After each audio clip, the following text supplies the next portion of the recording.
آج کی ویڈیو کا ٹاپک ہے حیض کی خرابی کے نقصانات اور اس کا علاج۔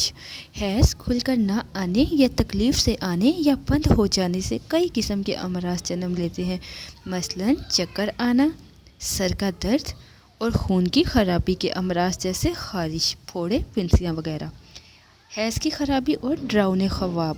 حیض کی خرابیوں کی وجہ سے مریض کو دوسری پریشانیوں کے علاوہ ڈراؤنے خواب بھی تنگ کرتے ہیں، یہاں تک کہ آپ کو پتہ ہوگا کہ بعض اوقات عامل اثرات کا نام دے کر مزید خوفزدہ کر دیتے ہیں، حالانکہ وہ آسیب زدہ نہیں ہوتی۔ اسلامی بہن یا اسلامی بھائی کو جس وجہ سے بھی ڈراؤنے خواب آتے ہوں تو روزانہ رات کو سوتے وقت یا متکبر 21 بار اول آخر ایک بار درود شریف کے ساتھ پڑھ لیا کریں۔ اس عمل کی پابندی کرنے سے انشاءاللہ عزوجل خواب ڈراؤنے آنا بند ہو جائیں گے۔ اب چلتے ہیں ماہواری کی خرابیوں کے 3 علاج کی طرف۔ سبسکرائب کیجئے انم ہوم ریمیڈی چینل کو اور بیل آئیکن کو دبائیے تاکہ میری کوئی بھی ویڈیو آپ سب سے پہلے حاصل کر سکیں۔ ہینگ پنسار اسٹور سے آپ کو بآسانی مل جائے گی۔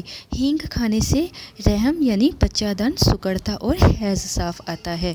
نمبر 2، 12 گرام کالے تل 1 کلو پانی میں خوب جوش دیجیے ہلکی آنچ پر۔ جب پانی 3 حصے جل جائے اور 1 حصہ رہ جائے تو اس میں آپ نے کچھ گڑ ڈال کر دوبارہ جوش دینا ہے۔ پینے کے قابل ہو جانے کے بعد یہ پانی پینے سے انشاءاللہ ماہواری کی تکلیف کم اور ایام درست ہو جائیں گے۔ نمبر 3، کچی پیاز کھانے سے ماہواری صاف آتی ہے اور درد بھی نہیں ہوتا۔ کچی پیاز کھانے کا بھی ضرور معمول بنا لیجیے یا اس کا استعمال سیلڈ میں روزانہ کیجیے۔ بند حیض کو کھولنے کے لیے اگر گرمی یا خشکی کے باعث حیض بند ہو جائے تو 1 کپ سونف کے عرق میں آپ نے 1 چھوٹا چمچ تربوز کے بیج کا مغز اور 1 چمچ شہد ملا کر صبح و شام پینا ہے، انشاءاللہ عزوجل فائدہ ہوگا۔ پانی خوب کثرت سے پئیں، ہو سکے تو روزانہ 12 گلاس پانی ضرور پیجیے۔